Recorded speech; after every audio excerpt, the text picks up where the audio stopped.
Los fallecidos por el terremoto de magnitud 7,7 que sacudió el viernes 28 de marzo Birmania ascienden ya a más de 2.000 personas, según cifras de la Junta Militar y de la oposición prodemocrática.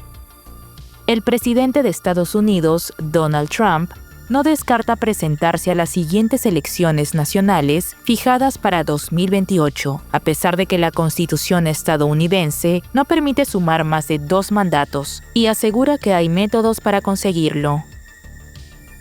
Estados Unidos anunció que deportó hacia El Salvador a otras 17 personas acusadas de pertenecer a los grupos delictivos Tren de Aragua y Mara Salvatrucha 13 bajo la Ley de Enemigos Extranjeros. Rusia denunció un ataque con drones por parte de Ucrania, pese a la tregua de 30 días acordada la semana pasada con mediación de Estados Unidos en Riad. El Kremlin ha acusado al gobierno de Zelensky de no querer aceptar cualquier compromiso referente a la solución de la guerra.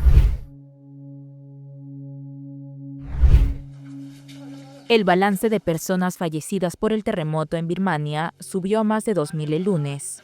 Mientras que las esperanzas de encontrar sobrevivientes se diluyen 3 días después del sismo que se sintió hasta en la vecina Tailandia, las autoridades birmanas declararon una semana de luto nacional. Sus banderas ondearán a media asta. A pesar de la movilización de la comunidad internacional para acudir en ayuda a ese país diezmado por la guerra civil, los expertos temen que la cifra de muertos siga en aumento. Además, ya se han confirmado más de 3.900 heridos y cerca de 300 personas siguen desaparecidas tras el terremoto de 7,7 grados.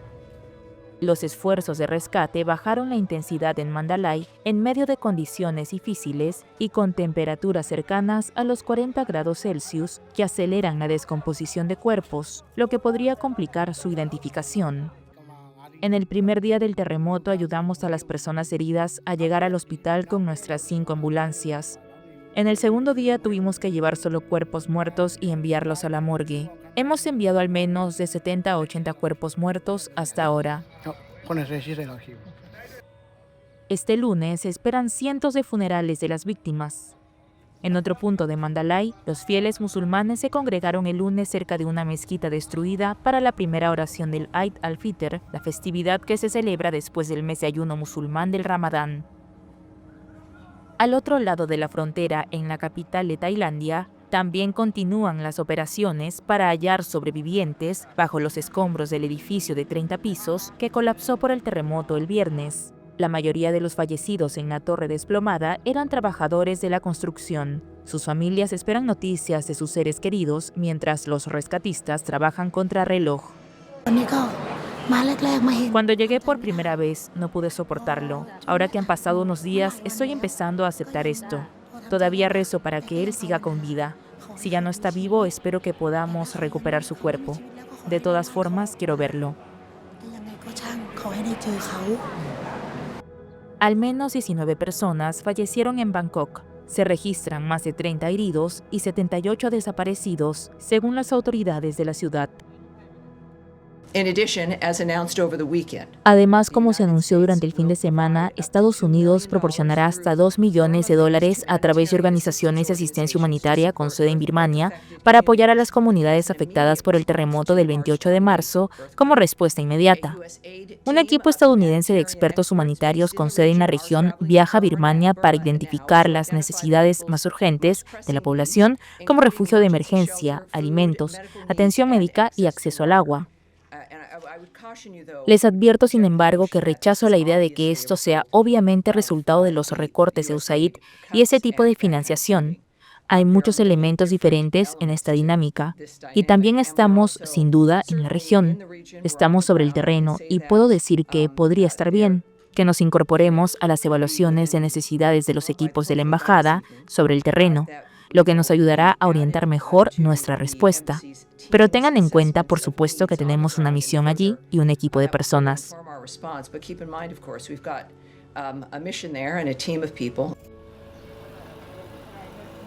Novicios, monjes y familiares no apartan la mirada de los socorristas en el monasterio de Ulathein.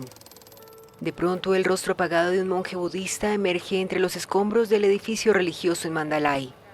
Pero los equipos de rescate no se desaniman y siguen utilizando sus martillos para romper los bloques de hormigón bajo los que podrían encontrar supervivientes. Los familiares de los desaparecidos rezan a su alrededor para encontrar a los sobrevivientes tras el terremoto del viernes que devastó Birmania. No he escuchado nada, ahora mismo espero ver a mi hijo monje en buen estado. Parte del edificio en el que al menos 180 monjes estaban realizando el viernes un examen cuando el terremoto de magnitud 7,7 los sacudió sigue en pie. Pero los muros agrietados indican que la estructura se ha vuelto más frágil. Las réplicas ahuyentan a las personas que temen otro derrumbe. San Nueai, de 60 años, espera novedades de su hermano monje. Quiero escuchar el sonido de su predicación, me siento feliz cada vez que lo veo. Todo el pueblo lo admiraba, es muy bueno predicando, tiene una gran voz. Algunos lograron escapar, pero no todos corrieron la misma suerte. Aún se desconoce el número de monjes atrapados bajo los escombros, pero podría ser una decena. De momento los rescatistas lograron sacar a 21 religiosos vivos y 13 cuerpos sin vida. No puedo ni describir cuán triste estoy o cómo me siento, me faltan palabras cuando veo esta destrucción. En Mandalay, la segunda ciudad de Birmania situada en el centro del país, las operaciones de rescate avanzan sin descanso con la esperanza de sacar a los vivos de estos montículos de cascotes. El sismo que dejó al menos 1.700 muertos y más de 3.400 heridos fue el más violento en décadas en sacudir el país, inmerso en un conflicto civil que ha diezmado su sistema de salud.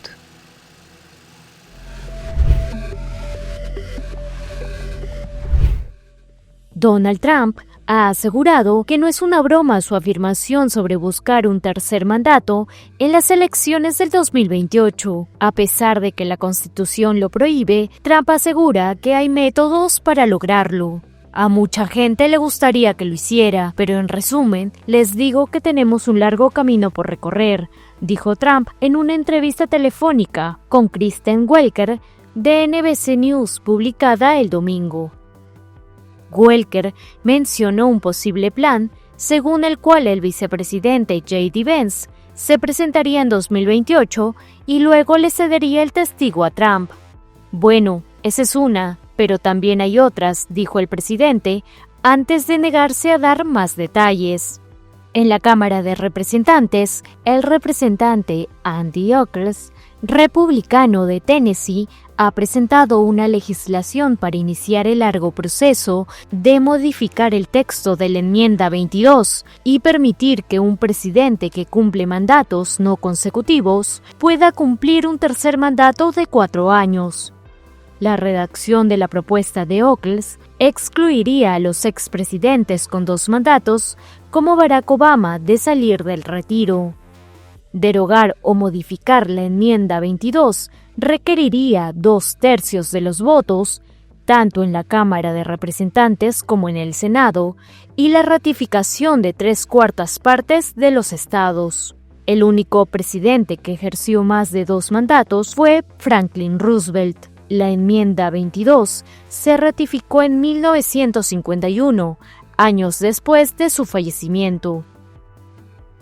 Es ilegal. No tiene ninguna posibilidad, eso es todo lo que hay que decir, declaró a CNN el mes pasado Michael Waldman, presidente y director ejecutivo del Centro Brennan para la Justicia de la Facultad de Derecho de la Universidad de Nueva York. La insistencia de Trump en la posibilidad de un tercer mandato ha generado preocupación entre diversos sectores sobre la estabilidad de las instituciones democráticas en Estados Unidos. La historia ha demostrado que en tiempos de crisis, algunos líderes han intentado extender su permanencia en el poder, erosionando las normas democráticas y debilitando los sistemas de pesos y contrapesos. El gobierno de El Salvador recibió este lunes a otro grupo de deportados desde Estados Unidos, acusados de pertenecer a bandas criminales que, según el presidente Nayib Bukele, son considerados asesinos y delincuentes de alto perfil.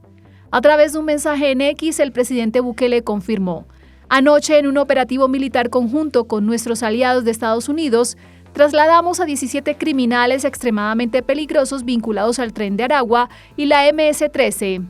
Aseguró sin aportar pruebas que todos los individuos son asesinos confirmados y delincuentes de alto perfil, incluidos 6 violadores de niños. Esta acción sigue a la deportación de más de 200 venezolanos el 15 de marzo, pese a un bloqueo judicial a la ley de enemigos extranjeros invocada por Donald Trump. Entre tanto, el gobierno salvadoreño hasta el momento no ha brindado información sobre el estado de estas personas. El despliegue de vehículos blindados Stryker del Ejército de Estados Unidos en la frontera con México ha generado preocupación entre migrantes y defensores de derechos humanos en Ciudad Juárez. Mientras Washington sostiene que la medida busca reforzar la seguridad fronteriza, líderes locales consideran que envía un mensaje intimidatorio tanto a migrantes como a grupos criminales. El pastor Juan Fierro García, director del albergue El Buen Samaritano, advirtió sobre el impacto psicológico de la presencia militar en quienes buscan asilo en Estados Unidos. Vemos que más que nada es como un mensaje subliminal hacia las personas, causar cierto temor para que no ingresen para los Estados Unidos, y no únicamente a ellos, sino también a los grupos criminales. Esto nos hace pensar también si verdaderamente esta vigilancia existe en toda la frontera norte de Estados Unidos con México, o nada más es en algunos lugares como para llamar la atención. Por su parte, la patrulla fronteriza destacó que el operativo es parte de la cooperación con el Departamento de Defensa y que más de 200 vehículos han sido desplegados. Así lo afirmó Claudio Herrera Baeza, integrante del sector del Paso de la patrulla fronteriza. Estamos muy orgullosos de presenciar el día de hoy una colaboración muy estrecha entre el Departamento de Defensa de los Estados Unidos y la patrulla fronteriza aquí en el sector del Paso. Esto demuestra un compromiso mutuo por salvaguardar nuestras fronteras. El refuerzo militar coincide con nuevas medidas de control migratorio como la autorización para que la Guardia Nacional de Texas realice detenciones. Fierro García expresó su inquietud sobre la preparación de las fuerzas para manejar estas situaciones con sensibilidad. Aunque la patrulla fronteriza reporta una reducción en el flujo migratorio en El Paso, el despliegue de los blindados continuará en los próximos meses mientras las autoridades evalúan su impacto. Las relaciones entre Estados Unidos y la Unión Europea atraviesan uno de sus momentos más complicados e impredecibles en su historia. El vínculo entre estos aliados está sufriendo remesones que van más allá de las posturas distintas entre el país norteamericano y el bloque europeo sobre, por ejemplo, la guerra en Ucrania, el consiguiente modo de tratar con Rusia o los apetitos de Washington por Groenlandia, la estratégica isla perteneciente a Dinamarca. Hace un mes, el presidente Donald Trump señaló que la Unión Europea fue pensada para fastidiar a Estados Unidos y amenazó con aranceles del 25% a productos del viejo continente. En los últimos días, mostró nuevamente su animadversión diciendo que los europeos se han estado aprovechando por mucho tiempo de su país. La Unión Europea ha sido absolutamente horrible con nosotros, se pronunció. No es solo una posición de Trump, sino que la comparten sus más cercanos y altos funcionarios. La filtración de planes militares secretos en Yemen a través de un chat puso en evidencia lo que el vicepresidente J.D. Vance piensa. Simplemente odio rescatar a Europa nuevamente, le dijo al jefe del Pentágono, Pete Hegseth, quien le respondió de inmediato: comparto plenamente tu repulsa a los aprovechados europeos. Es patético.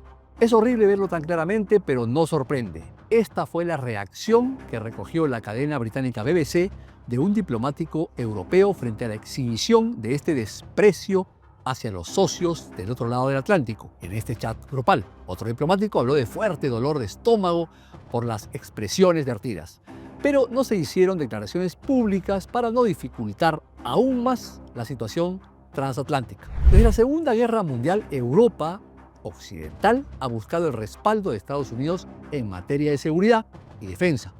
Esta situación, que ya anteriores gobiernos en Washington han advertido, es lo que tanto irrita a la administración Trump. Es decir, que Estados Unidos destine el 3,7% de su enorme PBI a defensa, mientras que la mayoría de sus socios europeos de la OTAN han tardado muchísimo en aportar siquiera el 2% del PBI en este rubro. En estos momentos, los 27 Estados miembros de la UE discuten públicamente cómo invertir más dinero en su propia defensa y depender mucho menos de Estados Unidos en temas de inteligencia, capacidad de defensa aérea y protección nuclear. Los países del bloque europeo tendrían dos objetivos: demostrar a Donald Trump que pueden seguir siendo socios confiables sin tenerlo de su lado y, más apremiante todavía, mantener a raya a Rusia, pues temen que luego de Ucrania el Kremlin no frene sus ímpetus expansionistas. La Comisión Europea, el brazo ejecutivo de la UE, ha presentado un ambicioso plan que espera movilizar casi 900.000 millones de dólares en unos 5 años para reforzar la defensa y la seguridad del continente. El proyecto fue bautizado inicialmente como Rearmar Europa, pero en vista de que podía afectar sensibilidades pasará a llamarse Preparación 2030. El enfoque militar se mantiene inalterable, eso sí, más allá del cambio de nombre. Pero también los diversos países trabajan por su cuenta en reforzar e invertir más en términos de defensa. Alemania acaba de aprobar una reforma constitucional para llevar adelante un histórico aumento del gasto en defensa con el fin de rearmar el país y crear un fondo especial de más de 500.000 millones de dólares para modernizar la infraestructura anticuada. Lo que va a permitir este cambio es flexibilizar el llamado freno de deuda y de esta manera el Estado germano podrá rearmarse sin apenas restricciones financieras. Además, hay otros planes ambiciosos en marcha. Uno de ellos, por ejemplo, es convertir una planta de la empresa Volkswagen, ubicada en Osnabrück, en una fábrica de tanques y vehículos militares. Por otra parte, en el Parlamento se viene discutiendo el regreso del servicio militar obligatorio, que fue suspendido en el año 2011. El analista internacional Francisco Belaunde nos pintó así el panorama. Alemania se apoyó demasiado en Estados Unidos. Por eso ahora tiene que invertir más en defensa. Toda Europa está en una situación similar, salvo Polonia, que hace un tiempo empezó su rearme y gasta el 4% de su PBI, así como los países bálticos, que están más cercanos a Rusia.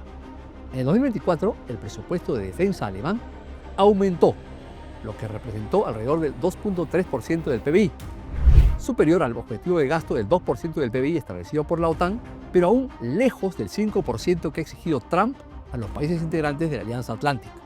Veamos qué ocurre con dos estados más del viejo continente. España, uno de los países europeos que menos desembolsa en defensa, quiere cambiar ello y ha anunciado un plan para incentivar la industria de seguridad y elevar el gasto militar del actual 1,3% del PBI al 2% en los próximos 5 años. El presidente del gobierno, Pedro Sánchez, ha propuesto incluso crear un ejército europeo con fuerzas armadas de las 27 naciones de la UE.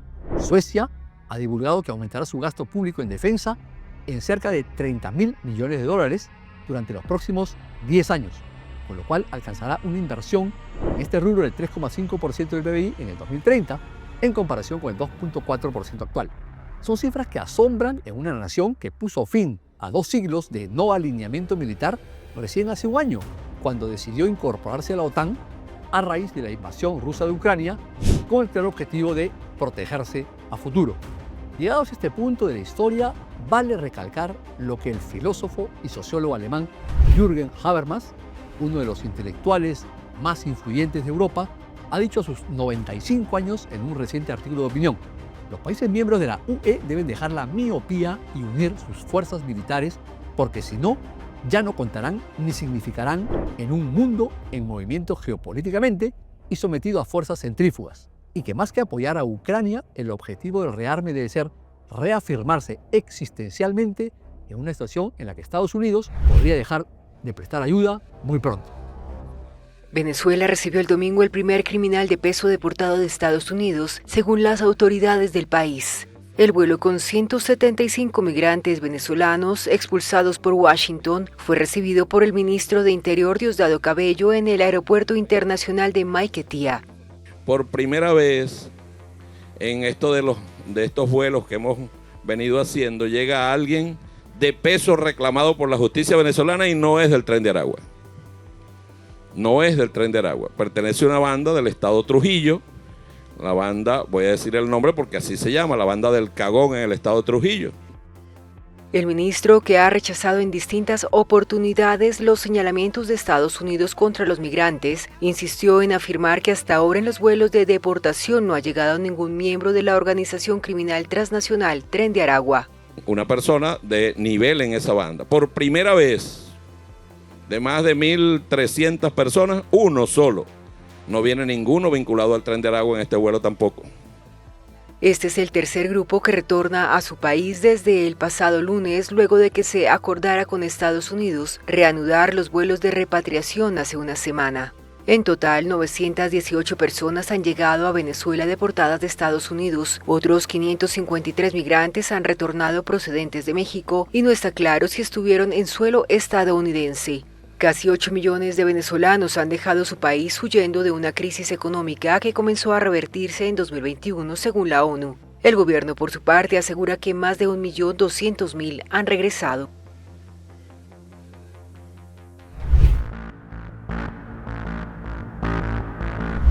Rusia denunció este lunes nuevos ataques ucranianos contra su infraestructura energética, pese a la tregua de 30 días acordada la semana pasada con mediación de Estados Unidos en Riad. Según el Ministerio de Defensa ruso, el 30 de marzo las fuerzas ucranianas atacaron con artillería una filial del operador eléctrico ruso Ruseti en la región fronteriza de Briansk, que dejó sin electricidad a los consumidores del distrito de Suzemsky. Al mismo tiempo, el ataque de un dron ucraniano contra una subestación transformadora provocó la desconexión de una línea de alta tensión y la interrupción del suministro eléctrico a los consumidores domésticos del distrito de Sevsky, añadieron las autoridades. Los continuos ataques deliberados de las Fuerzas Armadas de Ucrania contra las instalaciones eléctricas rusas demuestran la total incapacidad del régimen de Kiev para aceptar cualquier compromiso referente a la solución del conflicto en Ucrania. Rusia aseguró el martes pasado haber acordado con Estados Unidos, en las negociaciones en la capital de Arabia Saudí, una lista de infraestructuras energéticas en territorio ruso y ucraniano que entran en la tregua energética. El presidente Donald Trump dijo que está enojado con el presidente de Rusia, Vladimir Putin, y le dijo a NBC News en una entrevista telefónica que podría imponer aranceles adicionales sobre el petróleo ruso si Putin no coopera en las negociaciones para poner fin a su guerra en Ucrania. Estaba muy enojado, molesto, cuando Putin comenzó a cuestionar la credibilidad de Zelensky, porque eso no va a la dirección correcta, dijo Trump en referencia a los comentarios del líder ruso la semana pasada en los que sugirió que Ucrania sea puesta bajo una administración temporal mientras las dos naciones trabajan hacia un acuerdo. No creo que vaya a incumplir su palabra. Estamos hablando de Putin. No creo que vaya a incumplir su palabra. Lo conozco desde hace mucho tiempo. Siempre nos hemos llevado bien. Creo que estará bien, pero si no es así, me decepcionaré en cierto modo. Algunas de las cosas que dijeron en los últimos días sobre Zelensky, porque cuando considera que Zelensky no es creíble, se supone que debe llegar a un acuerdo con él, te guste o no, así que no me gustó. Pero creo que se portará bien y, desde luego, no querría imponer aranceles secundarios a Rusia. Si se impusieran, no les beneficiaría. El tono fuertemente crítico de Trump contrasta marcadamente con sus propias palabras sobre el presidente de Ucrania, Volodymyr Zelensky, y sus propios llamados a elecciones para el país devastado por la guerra. A principios de esta semana, la Casa Blanca anunció un acuerdo para que Rusia deje de usar la fuerza en el Mar Negro cuando se levanten las sanciones a sus bancos y exportaciones por su invasión a Ucrania. Eso quedó muy por debajo de un alto al fuego completo de 30 días, propuesto inicialmente por la Casa Blanca.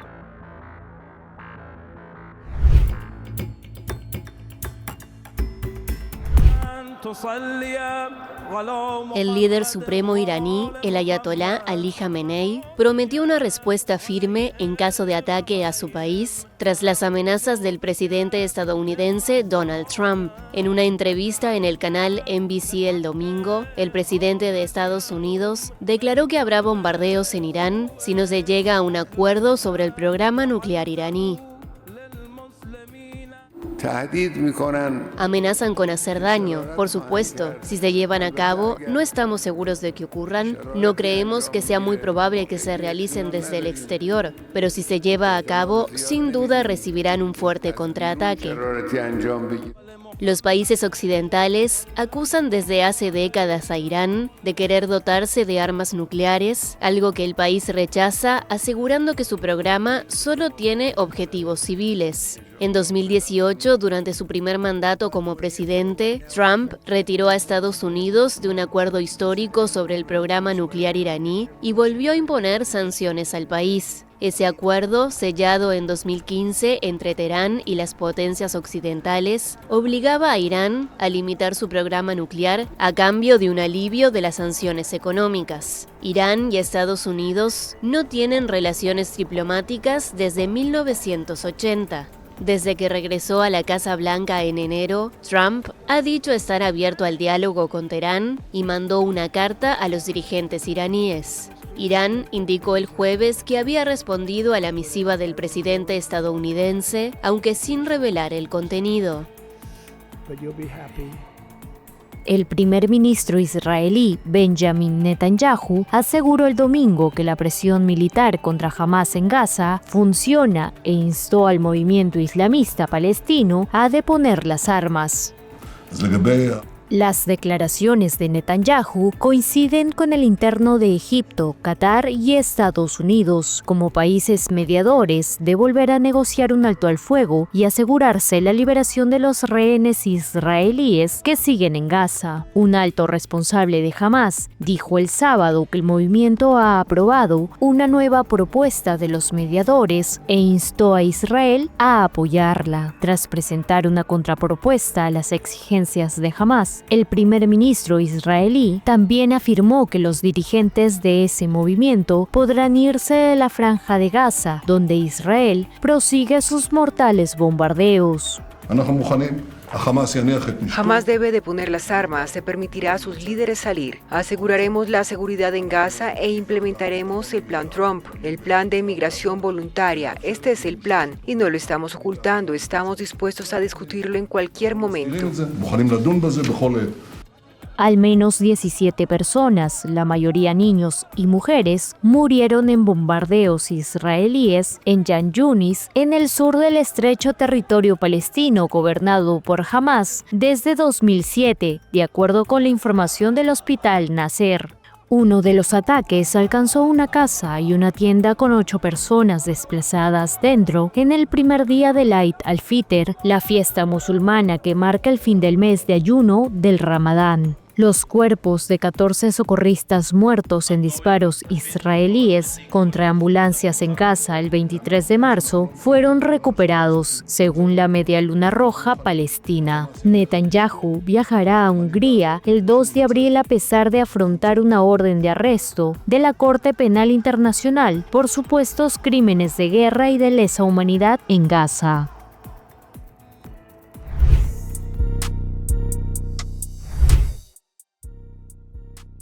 El primer cohete orbital lanzado desde Europa continental se estrelló el domingo tras apenas medio minuto de vuelo. El despegue del cohete Spectrum desde la base espacial noruega de Andøya, en el Ártico, fue aplazado en varias ocasiones debido a las condiciones climáticas. Tras su lanzamiento, la nave de 28 metros de alto por 2 metros de diámetro, que hizo su primer test sin carga útil, empezó a oscilar, giró y se estrelló. Un resultado previsible de acuerdo con Isar Aerospace, la empresa alemana encargada de su desarrollo. Pero nuevamente nuestras expectativas eran no superar los 30 segundos. Alcanzamos ese punto, no explotamos la plataforma, alcanzamos ese punto y recopilamos los datos. Así que, en resumen, estamos muy contentos con la prueba de vuelo de hoy. Luego de la caída del cohete que no registró daños humanos ni materiales, Isar Aerospace realizará los ajustes necesarios para integrarlos en un segundo aparato que ya está en producción. El objetivo es regresar pronto a la plataforma con el cohete orbital, una lanzadera capaz de colocar cargas útiles en órbita terrestre o más allá. Siempre defines el éxito según lo que esperabas, diría yo, y en este caso, ¿qué esperábamos? Nunca esperábamos llegar a la órbita. Nos propusimos principalmente recopilar datos y eso es algo que hemos conseguido con éxito. Recopilamos toneladas de datos, terabytes de datos que ahora podemos analizar.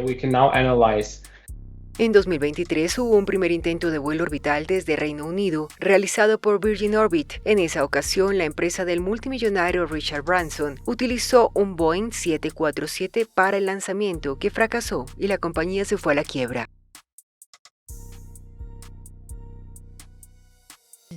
Un tribunal de París ha declarado culpable a la líder de Agrupación Nacional, Marine Le Pen, y a otros 8 eurodiputados de su partido por malversación de fondos en relación al caso de falsos asistentes parlamentarios, a través del cual desviaron fondos de la Unión Europea por valor de 2,9 millones de euros. La condena puede conllevar la inhabilitación de Le Pen, si bien está por ver si se aplicaría de manera inmediata. Los 12 asistentes juzgados han sido también declarados culpables de haber recibido también esos fondos. Según la acusación, Agrupación Nacional habría creado un sistema de gestión centralizada de las dietas abonadas a los eurodiputados para remunerar a sus asistentes parlamentarios y que realmente servían para pagar los salarios de trabajadores del partido, en una maniobra para aliviar las finanzas de la formación ultraderechista. La Fiscalía había pedido 5 años de cárcel, 3 de ellos exentos de cumplimiento, 300.000 euros de multa y la inhabilitación. El juzgado de París todavía no ha revelado si la pena incluye dicha inhabilitación inmediata, lo que podría impedirle presentarse a las elecciones presidenciales de 2027. Si la inhabilitación se dicta, pero no es inmediata, permitiría a Le Pen encadenar recursos y alargar el fallo definitivo hasta después de esa cita electoral, y si gana en esos comicios tendría inmunidad como jefa del Estado.